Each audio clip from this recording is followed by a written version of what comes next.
Life in Letters. The presenting sponsor of My Life in Letters is sprayplanet.com. This is where you go to get everything MTN colors, be it 94, hardcore, whatever it is, go check them out. They're also the distributor of Crink products, Posca markers, and Grog inks. So go check out sprayplanet.com right now, order something, and go make your mark. But without further ado, let's get into this next episode. My Life in Letters. Let's do this. On the phone right now, we're blessed to have News calling in today. Where are you at right now, man? Are you in Brooklyn? Yeah, I'm right here at home in Brooklyn, New York. Awesome. Me too. And yeah, man, really excited to get you on the podcast. Was interesting. Likewise. Thank you. Good. You know, we have a mutual friend, my friend Antonio, who brought me to a film screening not long ago back at Player Space.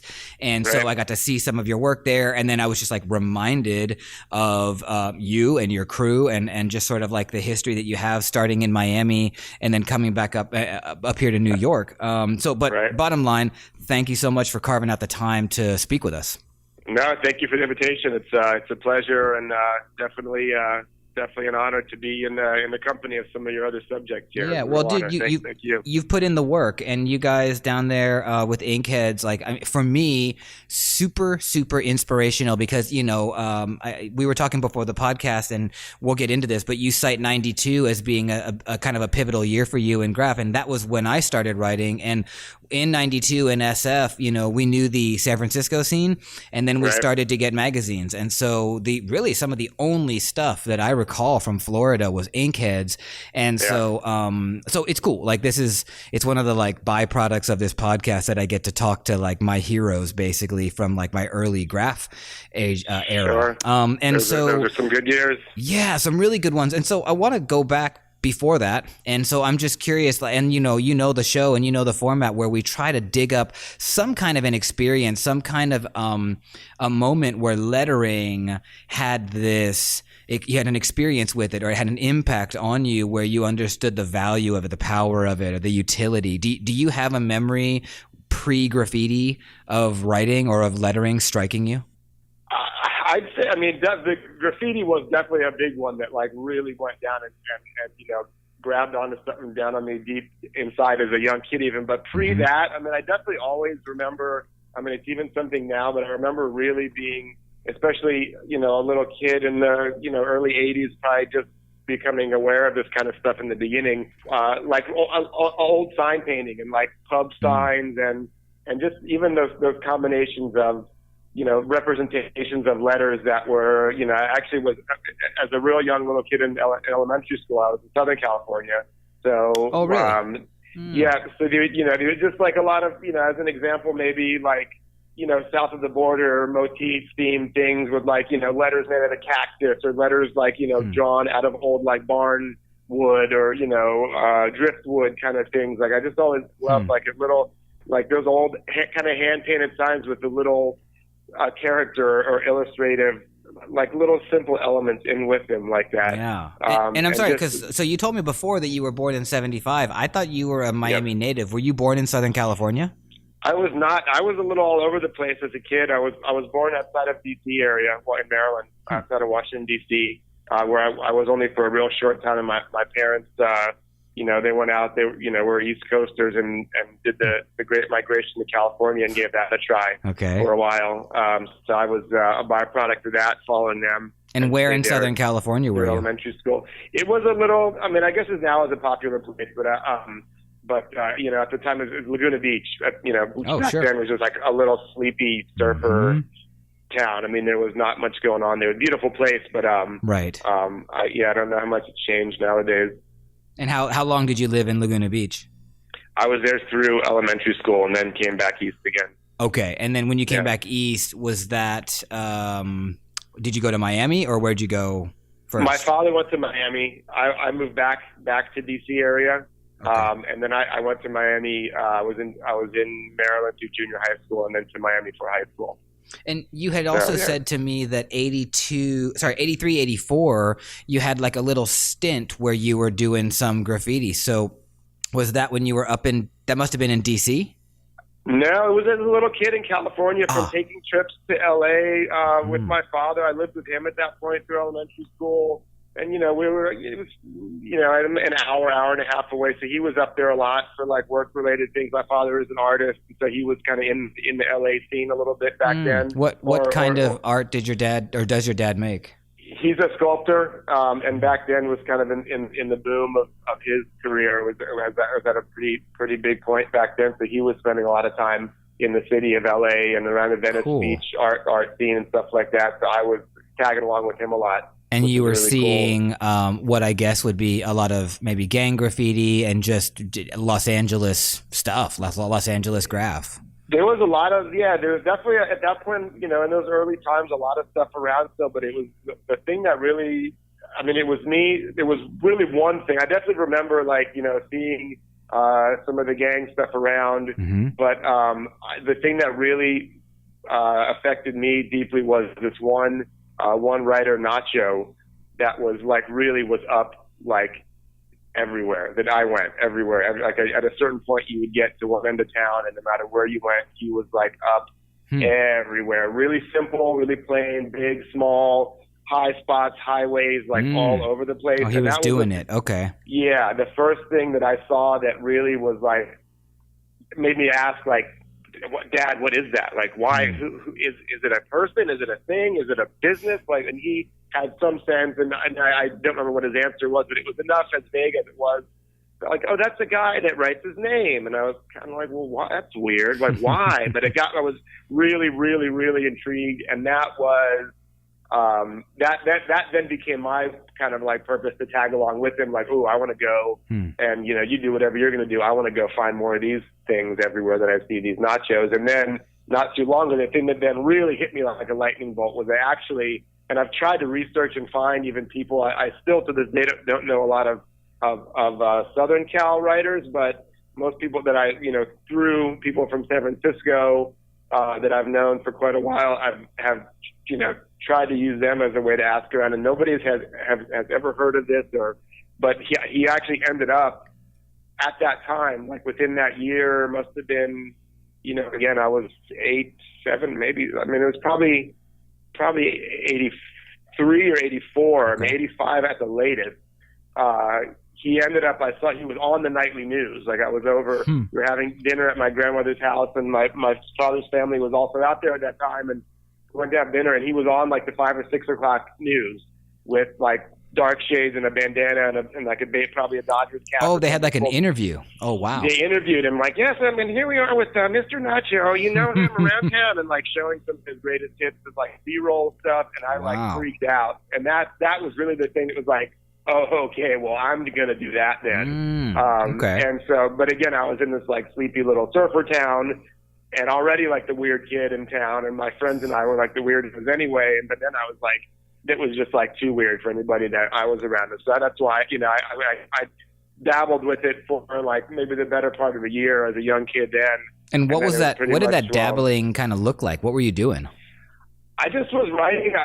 Of all things, what it was too is that also coincided. This could actually kind of pinpoint the time a little more. I should even look this up. It was such a kind of pivotal time for me as well, as short as it was, but still, it also was at the time that movie Turk 182 came out, which I never even saw the movie until I was in my 20s probably or something. But I saw that, and that also was something. Just the commercials on TV was also that just the mystery of the whole thing, and what is.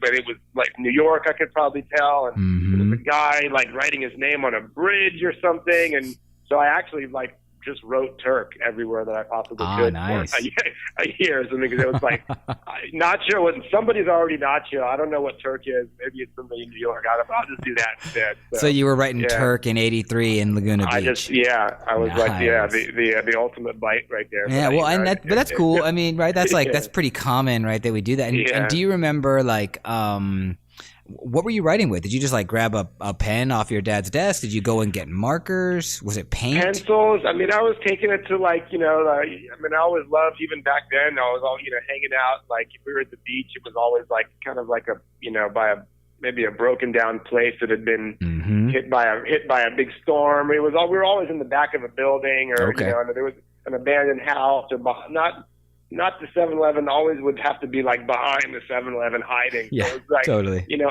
under a little bridge. There were no trains around there really, but you know, anywhere that I could get like under, you know, a lot of highway, not highways necessarily, but just because it was a hilly kind of little town. So a lot of just like Yeah, but little under the freeway overpasses and stuff. Yeah. So like under those, anywhere, but you know, like pencil, crayon.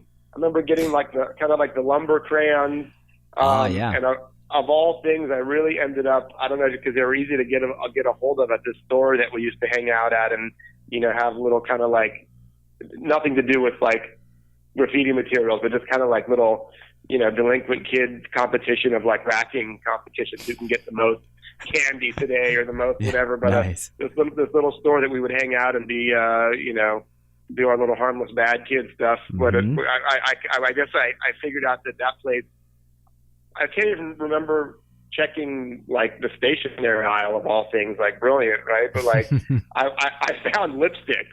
And I like the colors. Maybe they were the easiest thing in the back of the store. I don't know, but I love the colors. And like I remember really being like, ooh, I can't find. Like I was definitely not aware of spray paint. I doubt at that point, or you know. But I was like, wow, these colors are crazy. Like look at this bright neon, and you know, it was also the '80s, so I'm sure they had bizarro, crazy neon everything. And so I would get those, and you could write with them twice because it just burns up in nothing. Right. But I would burn through them, and that was my thing. I loved the lipstick. Dude, that's awesome. You're the first person to say you were racking lipstick and doing tags. That's fresh.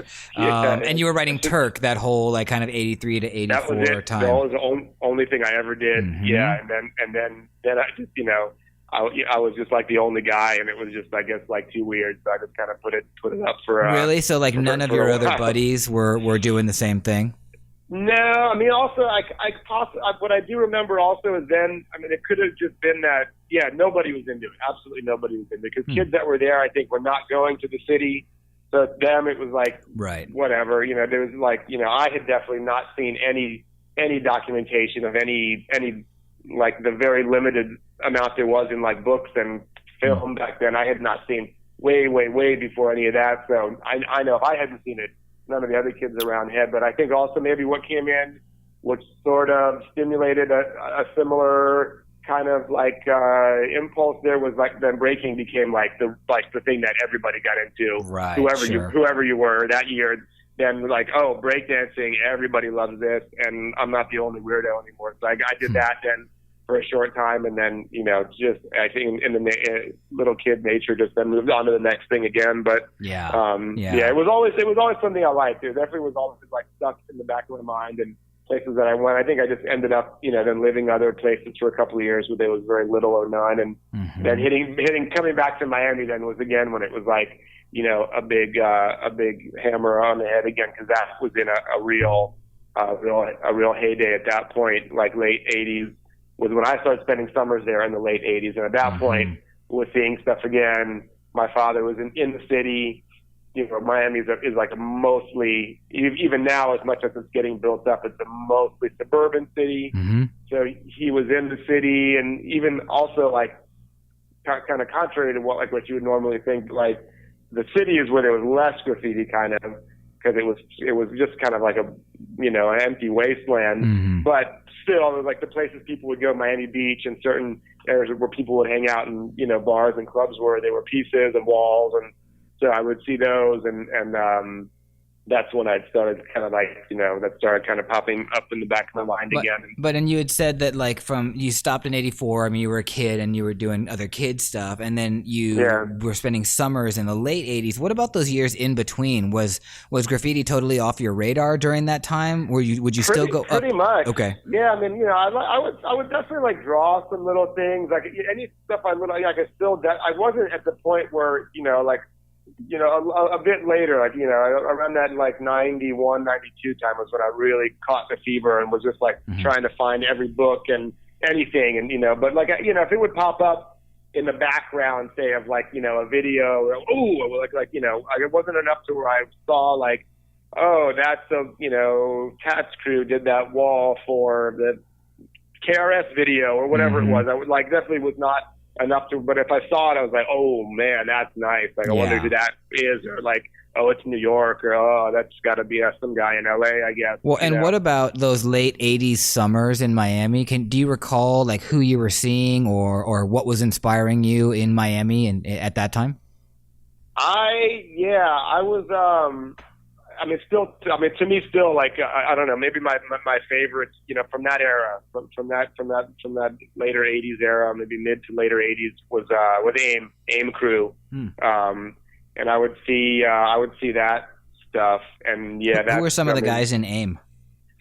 At that time I was probably seeing maybe some of the earlier ones, which would have been like, Boat and Solo probably. Probably Seal. But then that was my first contact also, which like I'm a little biased. I guess maybe it's AIM as well, but I mean they were definitely doing like some of the most badass stuff at that time. For those of us who weren't in Miami, was it like full on productions? Were they doing silver? They were definitely doing. I would see stuff around here. I mean, the thing is also like just due to like the terrain and the just the way Miami is laid out as a city in general.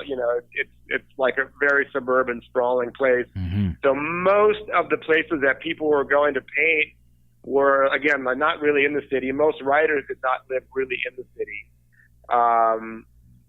Most spots were like out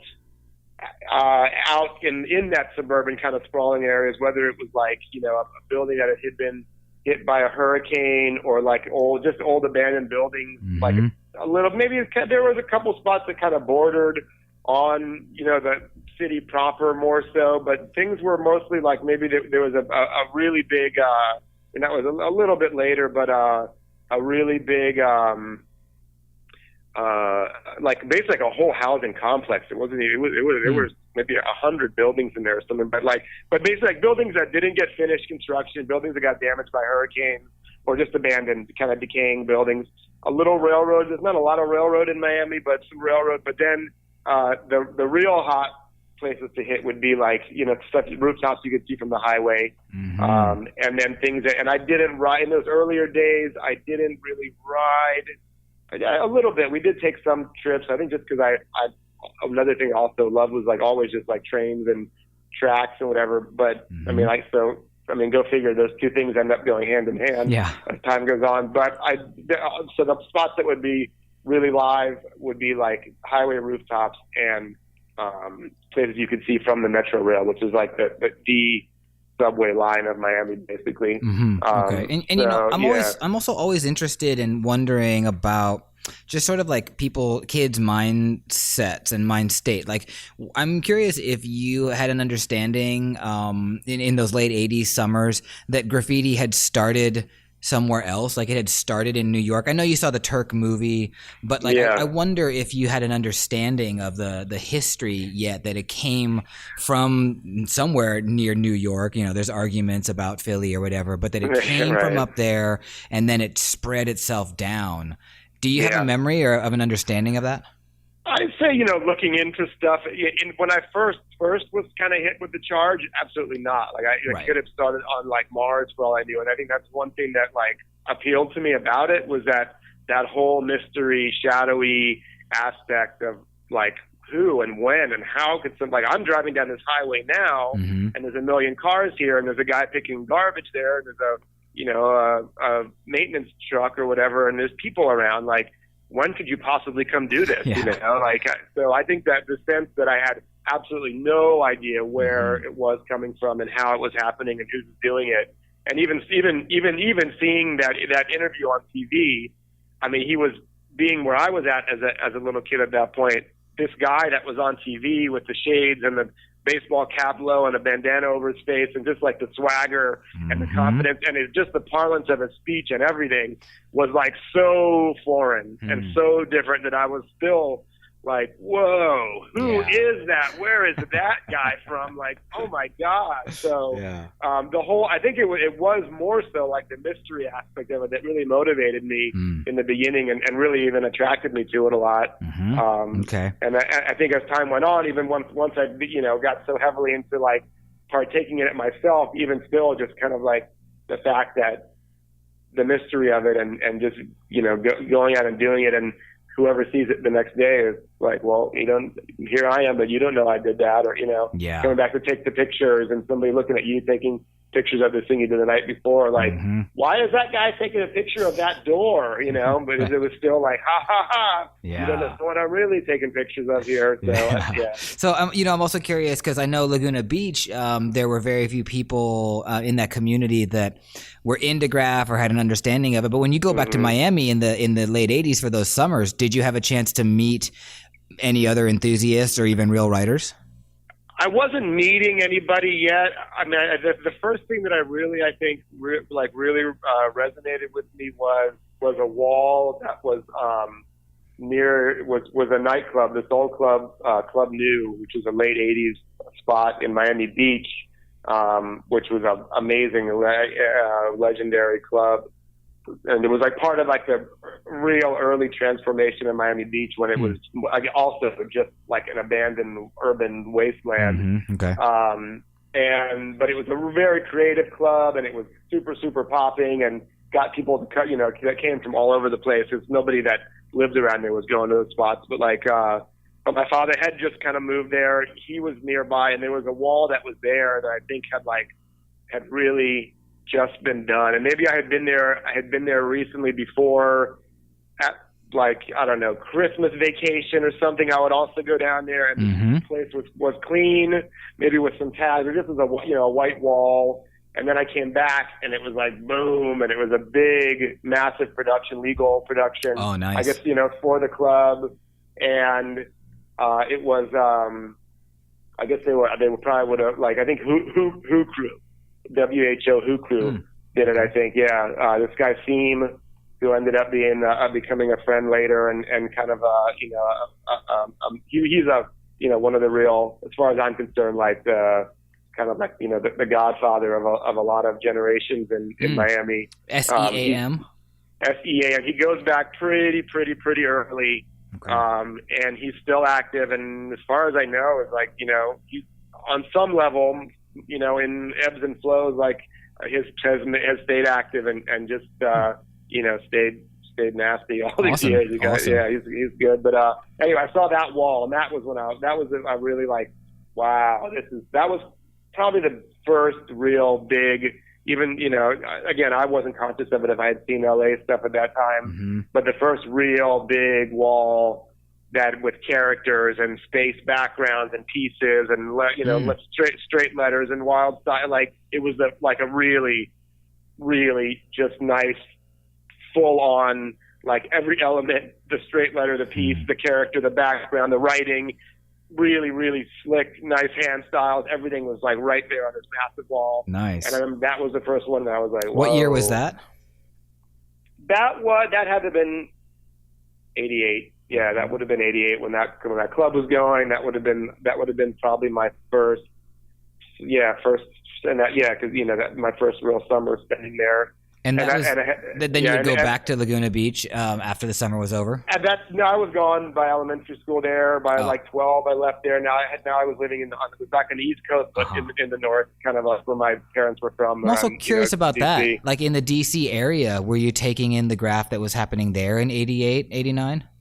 I would ride the trains there a lot. I lived closer to Baltimore, where I have really no recollection of anything happening, but most of my family and where I was born from, my parents grew up was DC, and like the immediate outskirts. Just like I would ride those DC trains a lot, and like the red line through DC, and definitely see stuff there. And as a kid on any train, I was always glued to the window, like watching the stuff whoosh by, and like trying to pick out maybe stuff that some repetition or whatever. Because again, it was always something that was in the back of my mind from like those early days. So And any opportunity I had to look out the window, and, look at the backs of buildings, that was like heaven for me. Yeah, and there must have been a ton of throwies and tags on that that DC train line.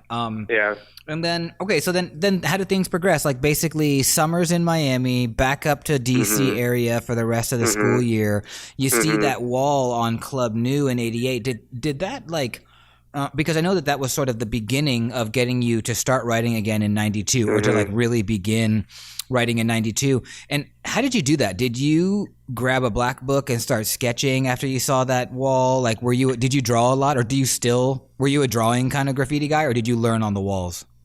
I did. I probably started way too early on the walls, because I think back to some of those first pieces I was trying to do that I was probably pretty amped about at the time too. But actually, I definitely was. They were like burners as far as I was concerned. But yeah, they were pretty terrible. But But again, Miami at that time, I lived on Miami Beach, and there was a whole string of I don't know how much time you spent there, but I'm sure at some point in the last 20 years, or basically pretty much any of those things 20 years ago, all those hotels that go up the beach and everywhere, it was all abandoned. It was completely abandoned. So I had, places you could go up, that was a little, 10, 15, 20 blocks up. So that, at the time seemed like another city, but I could just go up there, and I would, paint in some of those places on the beach.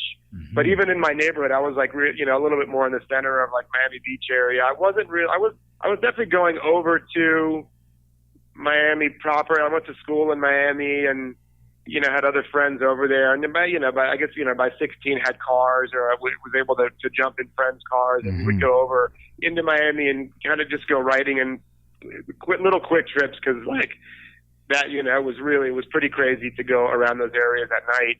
I'm sure. And let me actually just back up a little bit. So prior to the first time in '92 when you started writing, let's even just go to '91. Were there certain experiences or things that happened that got you towards that point in '92 to say, okay, I want to do this? What was happening in '91 that made you get there? There just was another. It seemed to be another kind of another generation of people that came out around that time. Definitely another generation of, if not even necessarily new. I wouldn't have maybe at that time been aware of who was a new writer in Miami and who was not. Okay. But it was definitely a big wave of spots just getting bombed in this. There was a lot more stuff getting done. It was creeping out into areas a little bit more. Maybe I was getting around a little bit more, but I just was seeing a lot more, and I just thought, like I said, I always had an inkling in the back of my mind that I always kind of liked it, and looking at it, I really never once between that short time writing Turk as a little kid until '91. Definitely '92. I never wrote with even a pencil any kind of a name on a wall ever. I don't think in all those years. And sketching on paper, was that anything? But then I started. That's at that point was when I started. Okay, drawing, trying to figure out a name. Went through a couple of names in a short time, and was trying to maybe draw some straight letters of that. And what kind of names were you? What kind of names were you playing with? Do you remember? The couple that I remember, which I think probably were really because there was at that point where I was okay, damn it, this is going to be it now. I'm going to do this. I'm going to do the next big thing. God damn it. But so I was whatever I picked, it was at that point was I was feeling like I was going to stick with it. So I think it was just a couple. The first one, I believe, and I couldn't tell you the order, one before the other. Sure.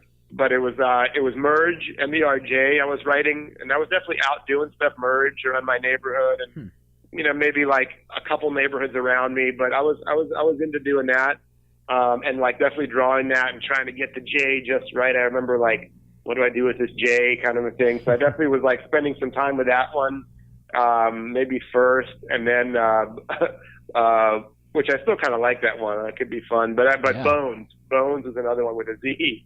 Bonez. Z, yeah, which I think Nice. I think is corny, but Well, it's kind of cool. I mean, but I went and I was doing that for a while too. And these were like, you were like figuring out a name because you wanted to go out and paint, basically, right? You figured that whatever, whatever I was about to, I was like about to do something and stick with it and really just like go on a charge. Also, I'm curious if you had any friends in Miami Beach in '91 or early '92 to go do this with, or were you solo? It's like, it's like those kind of things that sort of like coincide. Had it been just me doing that, even like picking the name finally, but I think maybe real early on of like actually picking that name News, and then maybe I think I was doing it a little bit, and I was definitely really into it. But I met a kid from my neighborhood who was a couple of years older, who had been around, who had written a lot, or not. No, I shouldn't say a lot. I can't really speak on how much he did. I mean, people definitely, knew of him a bit. Mm-hmm. That I came into contact with, like shortly after that time when we were down there together. And I've even seen his tag pop up in some old photos when I knew him. But he wrote Leap, Leeep. And he had a really nice one. I guess it was really a 2-line, but it was like the Leee, and the back of the P were 1 line, and then whoop, he would do a little loop. So it was like, it was almost like a 1-liner. With, he had a little character he could do real quick with a spray can. And he was in my neighborhood, and he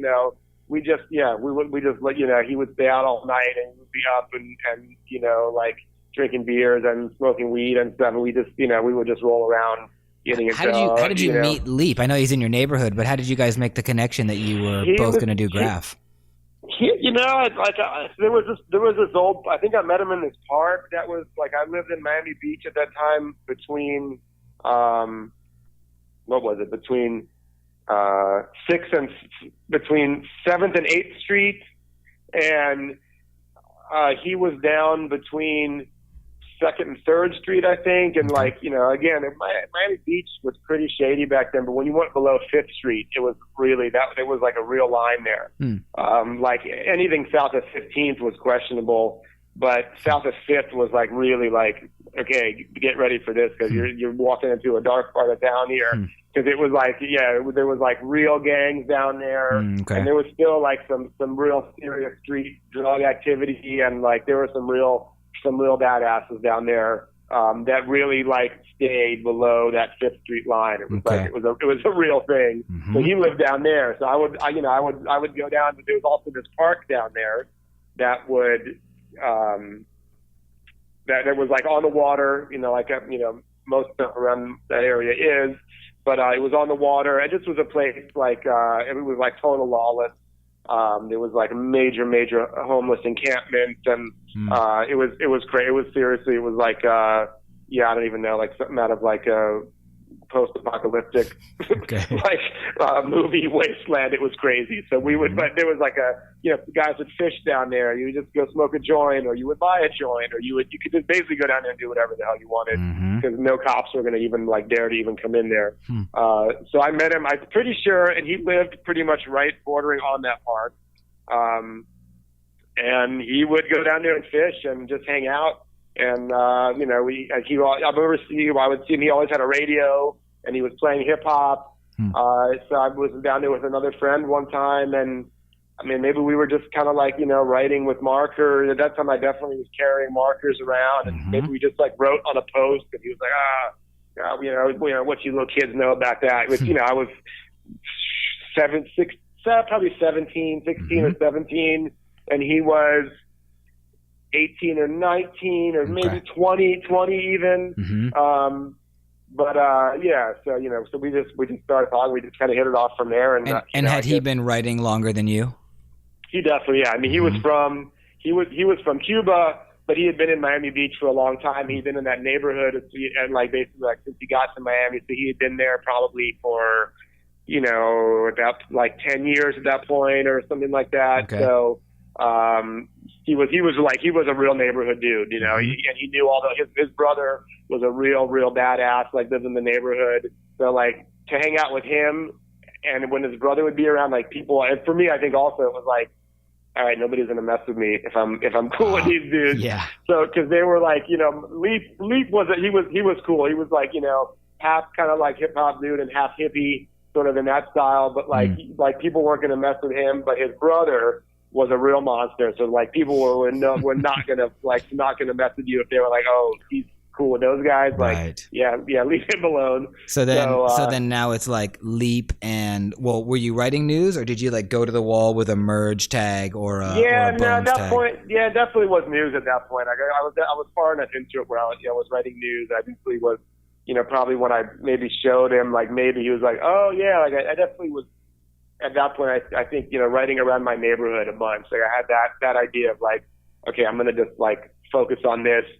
And, you know, if we were just like riding around other spots, we would jump out of the car, maybe like, you know, I wasn't at the point where I was like, oh, picking out, like, let's go up to 163rd Street and do that rooftop or that train, or whatever. It was more like I was still on a mostly solo thing. And I was like, I'm going to stake out this neighborhood first. Also, that neighborhood is where, you know, people from the rest of Miami were coming, because that's where the clubs were popping up, were around there. And like, you know, the beach, the beach was becoming at a point where people actually were like going there, because for years, like people wouldn't even come to Miami Beach to go to the beach. Even it was like kind of just like too treacherous. So people were kind of flocking in to hang out and stuff. So I was like, okay, I could actually, you know, be like, if you lived in the Village or Williamsburg or something, you could just like king your neighborhood, and you know, people could think that you're up all over the place because everybody comes there all the time, you know? Yeah. And, you know, I'm curious, like how well, actually before you got the name News, had you gone and done any like legit, I mean, you said there were some burners, but they were not good. Were you doing pieces that said Merge and those other names before you did a news piece? I did. I tried a couple little straight letters with that. Yeah. Cause again, even in my immediate area, there was like abandoned little buildings off the alleyways, or off even just buildings on the street. Like half it was abandoned, so you could just kind of go in there at your peril and just kind of do whatever you wanted. And I did definitely like dabble in a couple of little straight letters of that. And what about the paint to do that? How were you getting your paint? What was the paint? Where'd you get it from? Probably all Krylons. I mean, Krylon was decent at that time, and you know, there was again not a lot of businesses and not a lot of commerce in the city of Miami or even Miami Beach at that time. So it was pretty limited. I mean, I wasn't going on like full blown racking missions, but there was like a drugstore or a hardware store that just had like 5 colors and, you know, an auto part. There was some auto paint that I liked. There was an auto parts store, but there was like, you know, one drugstore, one hardware store, and so yeah, I mean, you were going to burn those out real fast. Right. Luckily, not a lot of writers lived around there. So, and maybe people would, you know, have those spots that lived out of town, but people that lived in the suburbs they would stay out there, and because you had a myriad of places to get 20 cans each from. Like, why would you dabble with the little places on the beach for like, you know, 2 cans at a time? So I would do that. Like, and those are places I could walk to, and they were in the neighborhood, and, you know, I'd like, you know, at that point probably looked like, you know, innocent enough kid to just like walk in and sort of like, you know, touch, you know, shake things on the aisles and pretend I was going to buy a tire pressure gauge or something. I don't know. And I could walk out with a couple of cans. Okay. So you were racking your paint. So somehow you knew that was, did you know that was actually the thing to do, or did you just do it out of necessity? Probably, I mean, necessity first and foremost, because I mean, you know, with what little bit of money I did have back then, I don't know why. Maybe because just going back to like the early days of like the lipstick stuff. I mean, I wasn't I wasn't like much of a thief otherwise at that point, like, you know, as in my teens, but like, but yeah, so it's like, I mean, I would go to the store and buy my gum or whatever, I'm sure at that point. But yeah, I don't know why. It's like, it just made sense. Like, oh, well, I'm going to go do this. Maybe just the volume of it anyway. Like to go buy, you know, a few cans a night. It was like, well, that's not really going to work out. Yeah. Okay. Yeah. Okay. And so you're getting Krylon, that you did a couple of different pieces. How did you get to the name News? And like what is it about that name that resonated with you? I think, you know, the maybe like once I got into it, like the letters seemed to make sense and like, you know, just like the flow of it and that stuff. But really there was a conscious thing, you know, because again, in my mind anyway, I was like, okay, whatever I do here, this is going to be something real big here. So it's got to be the best name ever. But like, there was something conscious about it where I was like, you know what? Actually, I should get something that is like, and maybe it even goes back to the Turk thing. I don't know, just being a biter.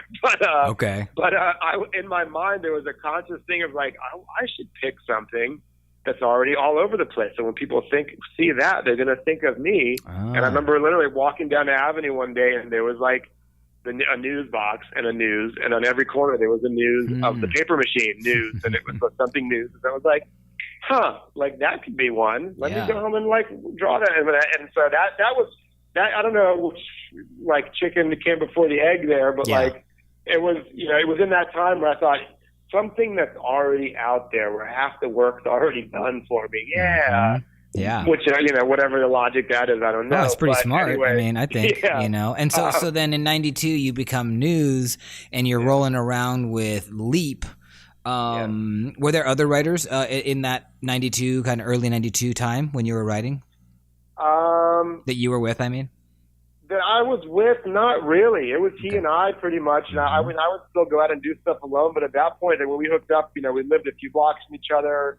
The, you know, the music, the everything, you know, we were just pretty much our whole pace and everything we were into. He was you know, I can't say he was really out playing places, but you know, I'm sure he definitely did some parties here and there. Actually, whatever, that's another thing. But he was a DJ, so he had records and a setup, and you know, we'd go to his house and like just stay up late and listen. And look at this new record, and so, you know, we were so once we were together, we were out doing stuff like pretty much every night because we were hanging every night anyway. Nice. So, but beyond that, I ended up in a high school, which was Arts and Design High School. That was a public school. It was real tiny too, but by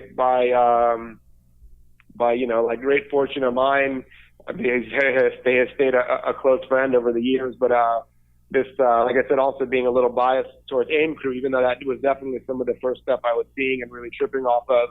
But Mech, Mech from AIM Crew was in my high school, and he was definitely like in a pretty you know, pretty motivated point in his career because he was doing a ton of stuff. And there were like a lot of other, it was a tiny school, but it was also an art and design school. Everybody had, you know, some interest in something. And so everybody was in their, you know, in their sketchbooks and on their backpacks and stuff was doing bubble letters. And some kids were drawing wild styles, but he was the one. I mean, there were a couple of other kids there that, you know, a little bit later on that were a bit younger, but they definitely, you know, made a go at it for a while. But he was like totally full blown, and he was really good. And he was out doing stuff constantly and had like a real lineage back to AIM Crew, you know, another generation or so before him. So he was a good one to hook up with. And did you? So you got to meet up with Mech and paint with him? He was in my school. He was becoming a friend already. Again, it was kind of a thing, you know. We kind of like also shared that similar attitude, and you know, like with Leap, it was like, you know, there was some connection there, you know, beyond that. But you know, he had that also, but he was the first one. Not probably. He 100% was the first one that would really say like, oh yeah, well there's this crew, and that kind of, he came from that one before. And that was the first time that I got a sense, you know, that late in the game even, but still was the first time that I got a sense of like, oh, okay, well these people that I'm seeing doing stuff now, and that thing I saw back then, and that was kind of like, it was kind of falling all into place there. And we didn't even really do any stuff immediately. He lived, you know, we would hang out a little bit outside of school, but not much.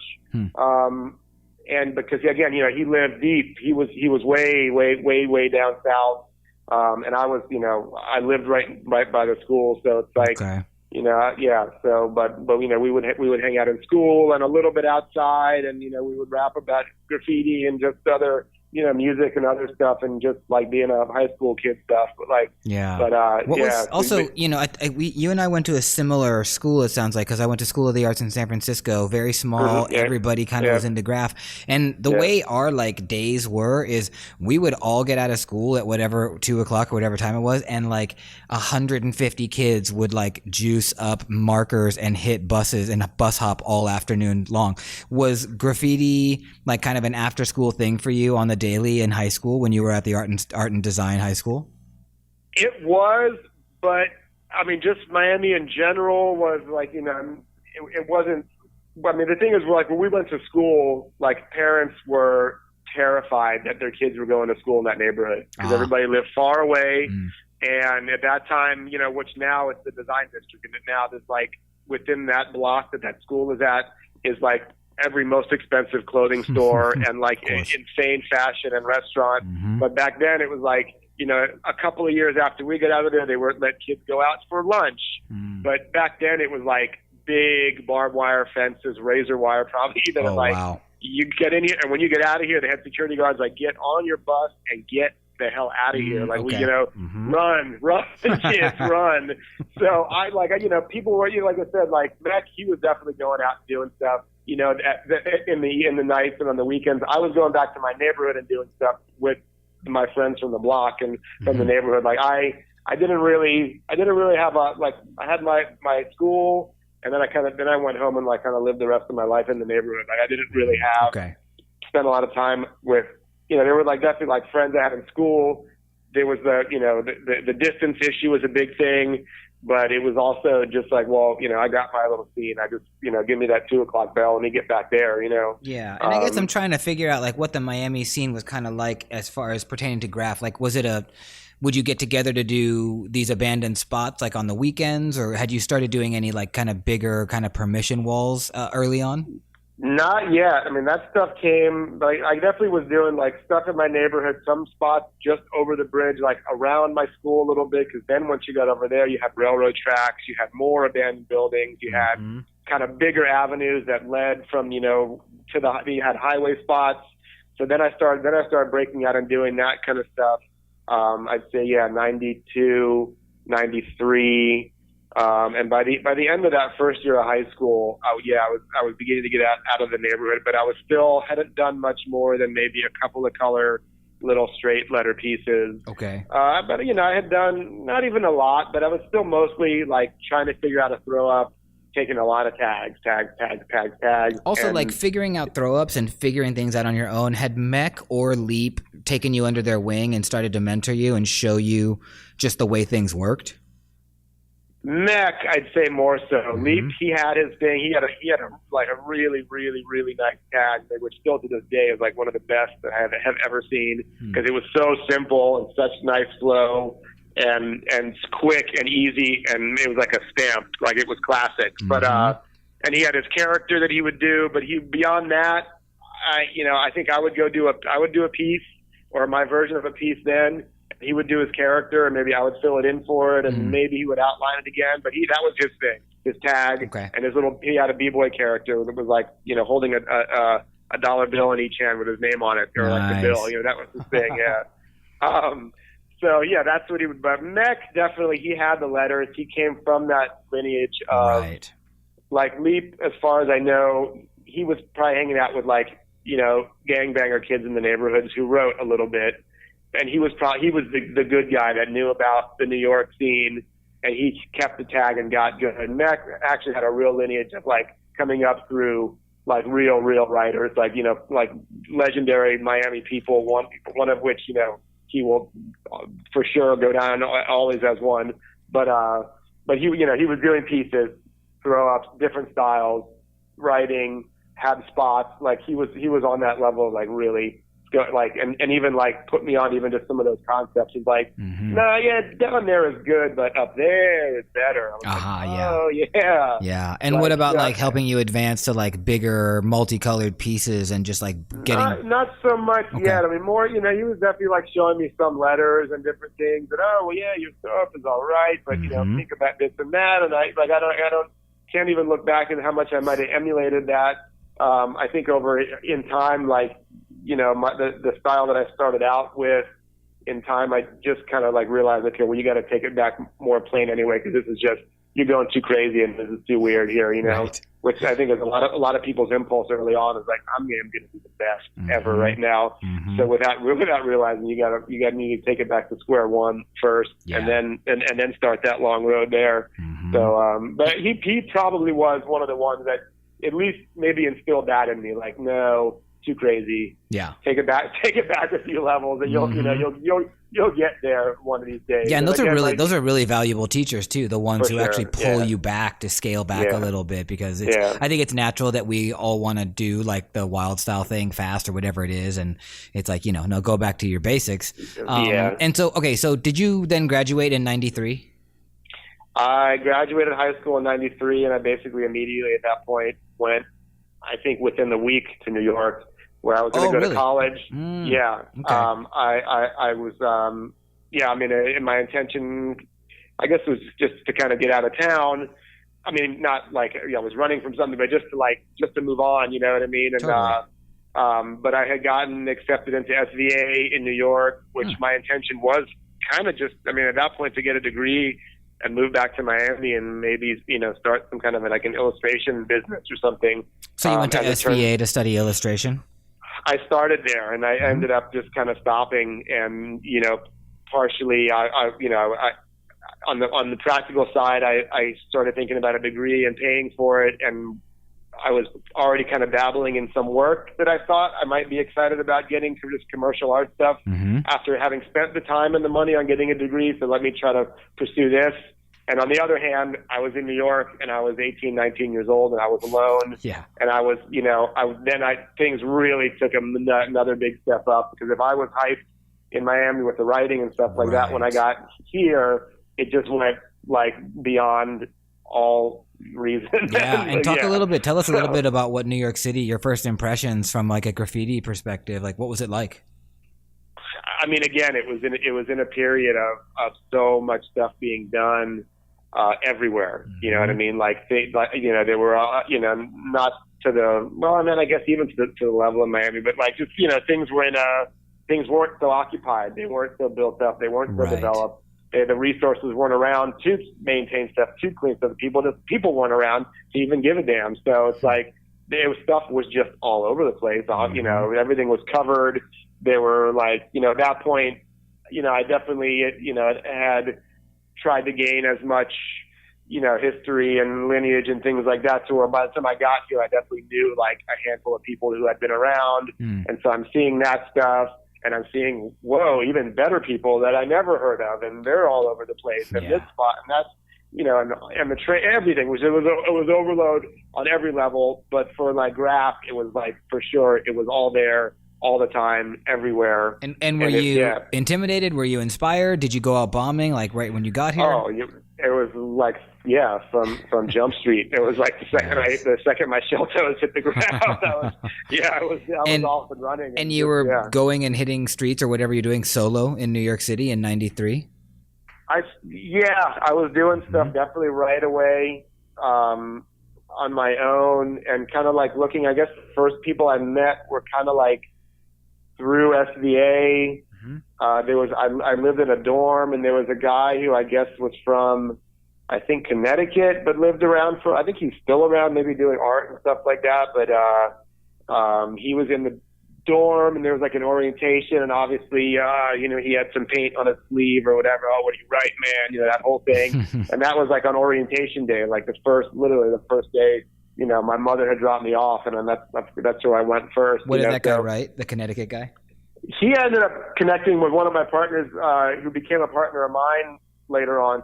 But he wrote AIM, A-M-E. And he inserted a bunch of stuff, and then Sir who again is like from Inkheads. He was in Miami, so there was that connection. But AIM was here, and I was just like, he ended up like, after I lost touch with him, doing a ton of stuff here in New York. But at that point, I was like a little more, maybe a lot more motivated and thirsty. Because I was like, oh, you're a writer. He's like, oh, I'm down to go out. Let's go tonight. I got 10 cans in the room. And I was like, well, okay. But then but I'm knocking on his door that night. He's like, oh man, but this girl's coming over. And then the next night I get in Savannah, I was like, whatever with this guy. Like, so I was just out doing stuff. Like, I'll find somebody, you know. In the meantime, I saw this other fire escape tonight. Someone is going to go do that, you know. So I, you know, ended up, I'd say my first person you know, and again, there were some other guys in school, but I think I had hooked up with a guy who was in Long Island, so I would actually go and paint, do pieces in Long Island. Oh wow! And I would rack, you know, because by that point the paint is locked up in the city, and there were definitely good spots, but you kept them. You know, it took time to get put onto those or find them. Mm-hmm. But I would go out to Long Island, which was like right away moving to New York. I wasn't even aware that the paint was even going to be locked up, so that was a major letdown. Yeah. So I had this Long Island connection through college. Would go there and do like shopping cart runs and stuff like that, like every weekend. So it was like, okay, well, all I got to do is take the train out there an hour and then come back. And I was like, if it was a free for all. So I did that. And then the first real partner I had here in the city that was trying to reform himself, the poor guy, and I kind of like, cause he had a major career with Dom, D-O-M-S. Oh. And he was, you know, I met him like in front of Soho's at the Graph store, and you know, and he was definitely doing stuff and very active, but he was like, again, I was like so motivated at that time that he was like, yo, you got to chill. Like, who are you anyway? You know, like, yeah. But still, it didn't take much coaxing, and especially doing those Long Island shopping cart runs, I'd come back with a shopping bag of paint for him. He'd be like, oh, all right, bet. Well, if it's like that, then come up to the neighborhood. Let's go. Awesome. So yeah, so he and I hooked up, and that was like the first real partner I had, where we were definitely doing stuff out consistently a lot, kind of all over the place, but for the most part uptown, because he lived in Harlem at the time, and I would go up there because it was like, you know, almost a total free for all. So it was crazy. We you know, not necessarily daytime. When we actually would paint, we would paint like some places in the park. Nice. The dome, we called it. Like those, you know, like a lot of those uptown Manhattan parks have those kind of dome orchestra, you know, stages. So we would do that thing in the daytime. We would hit like the sides of buildings at like sunset, you know. But when people, it was crazy. So so it was Doms and News, and this is like '93 era. And so was SVA just sort of like happening? Like, was the emphasis for you at the time kind of exploring New York and doing graffiti, or were you focused on school? I was like really just like at that time I kind of didn't see school as kind of an end point to anything beyond like an art degree that you would then teach with. Like, I didn't see that there was a thing where like, no, you stick with it and you kind of have like, you kind of step into a network coming out of school. So to me, it was like, oh, I'm going to practice. I'm going to get, you know, more techniques here, and I'm going to get a degree so I can teach. Like, you know, big deal. Why not just practice? So I definitely stayed, you know, I have it, you know, always like, if not a studio, like a place where I could do stuff just in that side of the room, or, you know, this room of my apartment. And I always stayed like very motivated to do something that was like, with like a slight bit of my mind on work, and like sticking to something that's going to lead to like supporting myself through art. You know, like I had an idea. Okay, you have to like keep one pinky toe in reality here, at least, you know. Totally. Because for a while it was like just about a pinky toe. Pinky nail was about all I had in reality for a couple of years there. But at least there was. I thought, okay, I'm just going to maintain this. So I definitely did stay. Like when I said I left school. There was a practical part of the decision was like, I mean, money was an issue, but it was like, look, just like keep at it. You know, you're in New York, every museum, every artist. And so I was definitely making an effort to like get out and go to openings and meet artists and do things like that.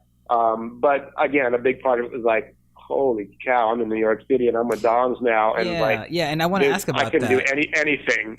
Yeah, I bet. I'm curious about just like what it felt like to now be a New York City resident, 19 years old, and you're bombing. Like, you're hitting Harlem band shells and sides of wall buildings. Like, what was it like? What did it feel like?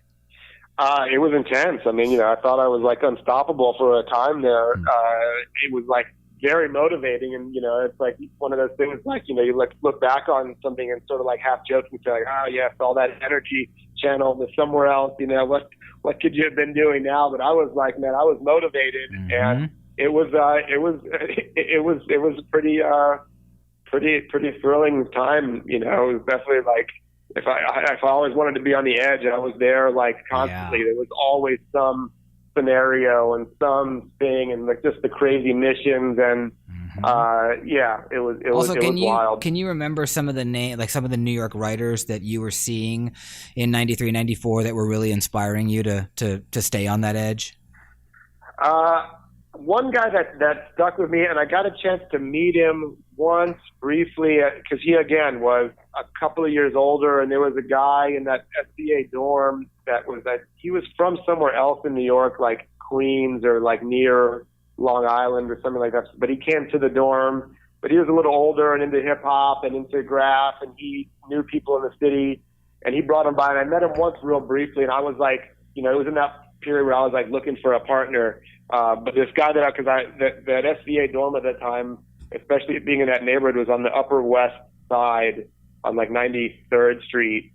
And I would see all around there, and some highway spots and everything, but he would do a lot of stuff in that area and around, like, maybe going towards the Bronx and other uptown spots was, this guy Aloe, Aloe, who would write with, PAE-113, PAE-113, who also wrote Shark.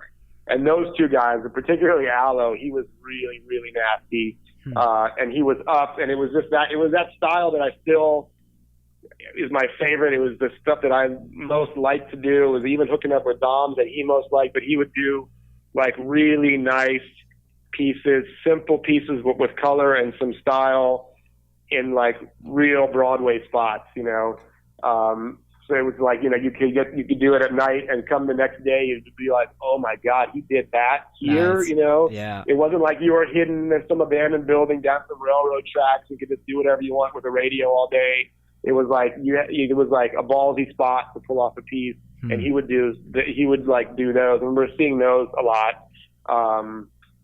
Other than that, like back then, it's got, the kids that like through DOMs that I met that were, bombing a lot, like it definitely, looking at Near and Rhino and, they were doing a lot, and like, I also just like that style of like the simple letters and, which Dom's, he had all that stuff like super, super down pat. Right. And I'm not going to say he put them on, but it just like that style, and like they kind of came up together, and he definitely put a lot of people on. I'm curious because you brought up Inkheads a second ago, but you're in New York City. It's 93. What's the story with Inkheads? Did you go? And I don't want to jump too much, for instance, but like, did you go back down to Miami after you left SBA, or how did your timeline go? Yeah, well then I'm kind of back to like a similar schedule that I was on, living with my mother and going to see Dad for holidays. It's like, I'm going back to Miami now, being away at college for holidays and to hang out. And so then I would continue to do stuff down there, and I would go, see my friends from the neighborhood, and I'd hook up with, I think then might have really been the first time that I maybe even like painted with mech. Might even have been after high school a little bit, or maybe late, but still, either way, I'd see him because he'd be back, seeing family, because he left to go out to the West Coast. But so he would come back, and so I'd hook up and I'd do stuff. But then, it was from that. I had been in New York with Doms and with that kind of uptown, and I mean, I lived in Brooklyn, but I was hanging out uptown and kind of meeting uptown and Bronx kids more so in the beginning, and through that, people trading pictures and the pre-social media days when you had to put stuff in an envelope and send it. And you're talking about the zines and sending pictures to zines or whatever. I met Ease and Shy from Inkheads briefly at one point, and talked to them through that guy's theme. I think in '94. When I was back for a little while, because they all had done a lot of stuff together, and and we're from somewhat the same eras. But Theme brought me to kind of meet them, and I hooked up with him first. Met them real briefly. A year later, also back there, would have been 95. I met them and Edic, who is absolutely, again, one of, like, if you talk about somebody that's like a multiple encyclopedias of graffiti, definitely New York and Miami history. He had lived in the Bronx for years, was in Miami, and through his Bronx connections and New York connections, I've been seeing pictures of stuff I had done in New York. So when I went back there, he was like, wait, this is the kid that was in Miami? Like, no, with but dogs, but I thought he was a white kid. What's he doing up there? But and so-and-so is hanging out with him. Like, no. And then he met me and was like, but it's not him, but it can't be. And he was like, but hey, but if you're up there, but you're from here, and and like me, you also, at that point, he even knew my father before me. So he was really? like, but I know your dad, and I did, like through Miami stuff, and like he was like, but you're in New York now with those guys? And I was like, yeah. He's like, let's hang out, man. And so that was kind of where it initiated there, because awesome. I think at that point kind of realized that we had a lot more in common than maybe he would have thought. But so he was my connection. We hung out. So that was 95, right? You said that you met these guys. So then what, because I'm not sure who, so did Ease and Shy, had they already started Inkheads? Or they were Miami writers. They were from Miami. Shy is not from Miami. He was there from a real young age, and he again came through that Miami lineage. He had established himself as a Miami writer from a young age. Ease is from there. They met Edic, who came from the Bronx to move down there. So he had kind of established himself as a Bronx, New York City writer, and gone down there kind of with that cachet behind him, which I guess he would go anywhere now and that would count for something. But back then, to drop it in Miami back in those counted days, for a lot. Yeah. Yes, and such a heyday of graffiti as well. And he brought that whole style and everything, and just was an amazing dude all around. But he had started the crew. He had the name. He started it in the Bronx. Wait, Edic started Inkheads in the Bronx? In the Bronx, yeah, right before moving to Miami. And I definitely established it with his friends, from New York, from the Bronx. As far as I know, remember, it was like Rash and Rave. Okay. They more or less came up around I think Rave's dinner, his kitchen table or something. Like his mother came in and something like that. I mean, don't quote me on this. I shouldn't just throw this out there, but I think it was like his mother came in and was like, "Oh, look at you guys!" They were filling markers. It was like, "You're worse than crackheads. You're inkheads," or something like that. Nice. So so they were kind of looked at each other and were kind of scratched their chin and thought, "Huh, okay, maybe she's onto something there." Yeah. But it was really, really Edic. He was the one that really made that name. It was with them for sure. I'm not going to say he dreamed it up in a vacuum, but he established that in the Bronx with those guys. This is probably 89 or see. Oh, really? 89 or 89, 90, maybe 90. Yeah, I'd say 90 at the latest, 91. It was 89, 90.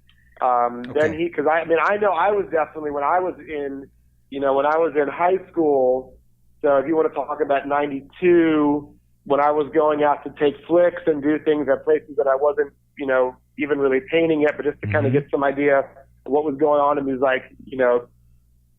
these places where most stuff got done in Miami as far as pieces and stuff like that were in these kind of dead spots, which there were a lot of, but they were deeper, way, way out from where I lived. So for me, it was I was taking a day trip to go out and take pictures in a couple of these spots. So I definitely was seeing really good Inkheads productions in these places, 4 or 5 guys, Ease, Shy, Edic, Rage, this guy Cool, probably from Spain, Sir, who was going to college in Miami, who I hooked up with, a few years after. So Inkheads was going strong. But just so I can get it right, because I don't want to get too confused that Edic starts Inkheads in the Bronx in Right. the late 80s. Right. And then he brought, like you said, Rage and Rash. Did those guys? Rave Sorry, with a V. Rave Rash and Rave. Rash. Did they meet him in the Bronx, or did they meet down in Miami? No, they were Bronx. They were like, Uh-huh. you know, they were. Those they guys were are all like, Bronx you know, guys. junior high school homies from the Bronx. And then you said yeah. you were catching flicks in '92 of their works In Miami. Sorry. So then that's what I need to know is Yeah. what year did Edic and those guys come down? Well, yeah, I'm saying that's what I mean. I was like trying to, in my own mind, establish like when he must have started it in the Bronx had to have been 88, 89, Okay. because by 92, I see. he was been in Miami for a few years, and there were like Inkheads was going strong with burners, like Okay. 4 or 5 guys in Miami in these dead spots that I would go and take flicks a couple of years before knowing them. So he hooked up with Ease and Shy. Okay, yeah. They were kind of coming out of other crews, and so, you know, maybe in a bit of a lull of, you know, doing. They're also artists, and so they were maybe getting into a little bit more airbrushing and studio practice and painting Okay. and doing murals, and kind of wanting to go to like, you know, it's like a lot of trouble, and Yeah. you know, like the Miami scene was you know, as it was in pretty much anywhere, but you know, there was just a lot of beef and a lot of stuff. So Sure, yeah, of they course. were like maybe wanted to keep it going, but it was like maybe a little too crazy in Miami. They meet Edic, and again, he is like a walking library Yeah. of style and stories and knowledge and everything. So they hook up and get a charge from him, I'm sure, and that's the real moment of Inkheads establishing in Miami, and them all going, hey, we all want to blast off again, but we kind of don't really know how. Like, here we are, and that was a lot of energy and a lot of talent in one place. Right. And they blew up, yeah. And you said again, that Seam introduced you to those guys in '95, right? I met them in '94 real briefly. I met Ease and Shy through Seam on another trip back. Right. It was when I really made the connection through Edic, and then I got to know Ease and Shy better. And they you were had kind said of on their way. they kind of knew of you already. Well, they knew of you before, but then they knew of you now as having some New York sort of credentials. Right. So then, when did you start like hanging out with them and painting with them and getting down with Inkheads? I moved back to Miami for the year of '96. Thinking that I was going to move back for good. Like, I wasn't in college anymore. Like, why would I stay in New York? It took me about a week of being back in Miami to realize why I should still be in New York. Yeah.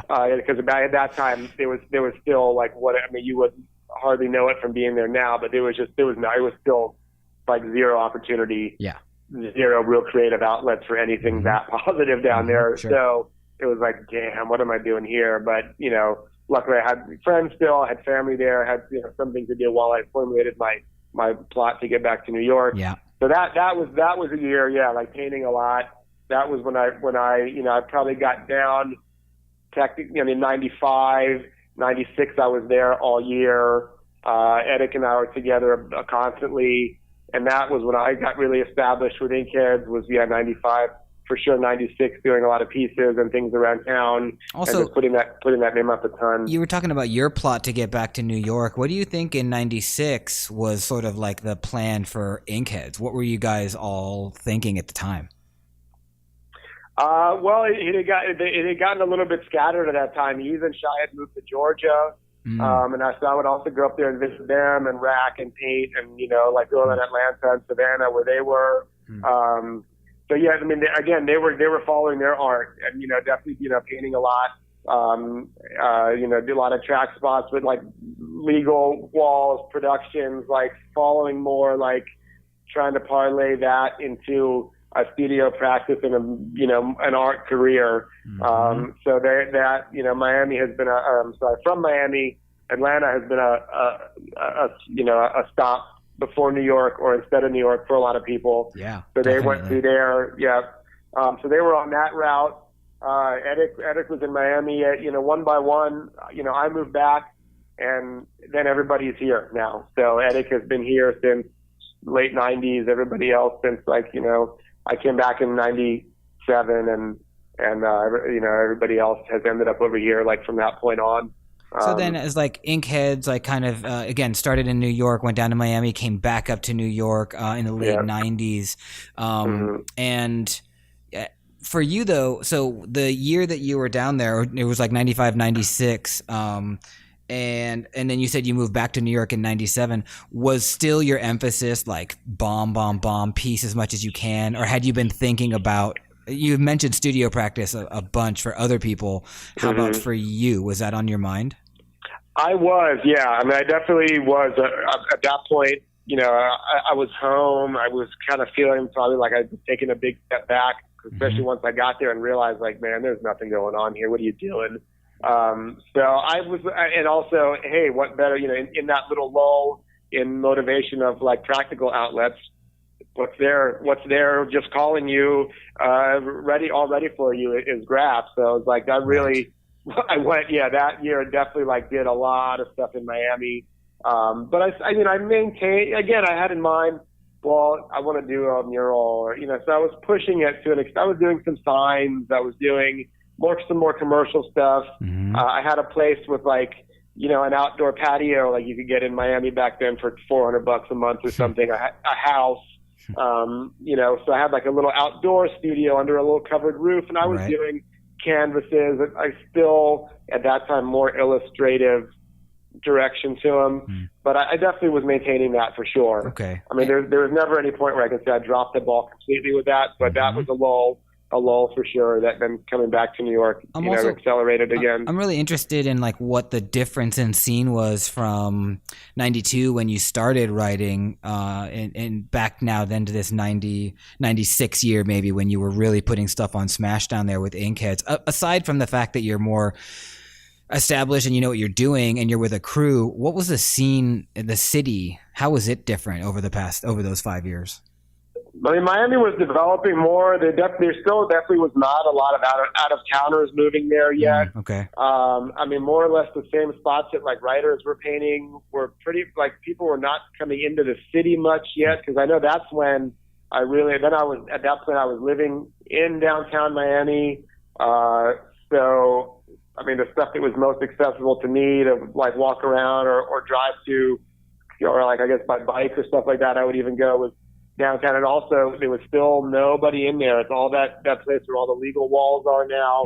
I would, having been in New York now, and even a little more of that sense of like talking, I always loved that style of like a nice, simple, quick piece at night that is like in a great spot to see during the day, maybe a little character and a couple colors and a force field cloud, whatever. Yeah. Spend some time. So that I was on that of like putting those out there, not in the traditional spots. I would go around the places where there were avenues with a little side yard next to it that at night was dark and you could hang out in for an hour and do something and get out of there. But during the day, whoa, what's that doing there? Because there was I'm not going to say nobody, but very, very few people were doing that in that neighborhood specifically at that time. And then, so I was like, kind of brought that to it and was just kind of trying to stay local and do stuff because there was all these abandoned buildings still and all these spots to hit and nobody was there. So it was like my own kind of little playland.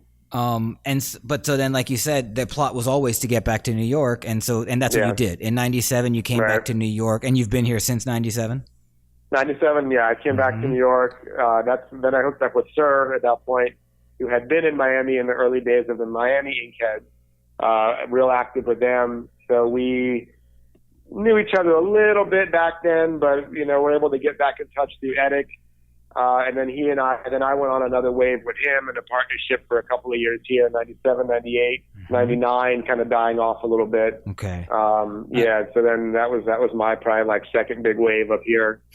And were you was studio work and canvas work, was that on your mind? Were you still doing it? Was it just I mean, coming back to New York, it definitely got me that's one thing I saw going back to Miami. I was like, damn, I just can't do anything down here. And I just wasn't feeling it. I got back to New York and pretty much immediately I was like, okay, I'm back.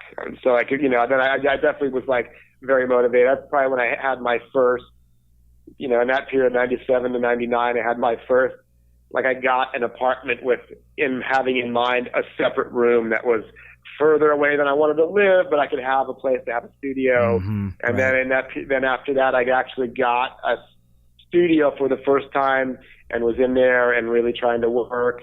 And like, okay, now I have this other place I have to pay for. Like, you better be in here, you know. So, and like beginning to do shows for the first time in that period, you know, like really trying to think of like, see maybe, you know, it took another 10 years to really have any idea what was even going on. Yeah. But like, that was the first time I was thinking like, okay, well, there's an art world now that's like outside of what I've been doing in the Lower East Side. Totally. So, and you're giving yourself an opportunity to be a part of that by like giving yourself the tools like a studio and just have like even that action of dedicating a space to make the pieces is like huge. And I wonder if it's also like, if you look back on that particular, even that apartment is saying, oh yeah, that's when I started to get disciplined about this art thing. You know? Yeah, for sure. Is it? Okay, that's interesting. And look, man, this is awesome. We've gone way over, so I want to maybe just pause right there and thank you, because that was great. Like, there's a lot of really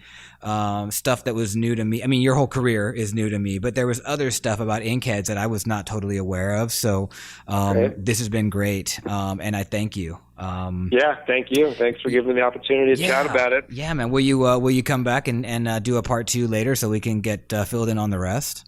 100%. Yeah. Awesome. Say the word. Yeah. I'll pick it up where we left off. I mean, I do this now. I get people on record, so no one can ever say, "Hey, you never said I was going to do this." Like, actually, it's in your first episode. Yeah. Okay, and so let's do this too. Do you want to share with people where we can see your work or find you, contact you to do work? If you want to plug some channels, sites, or Instagram. Yeah, I mean, a pretty good. I mean, my website is always available. It's just my actual name, pablopower.org, PABLOPOWER, and then I have an Instagram as well, which is my full name, Pablo Marcel Power.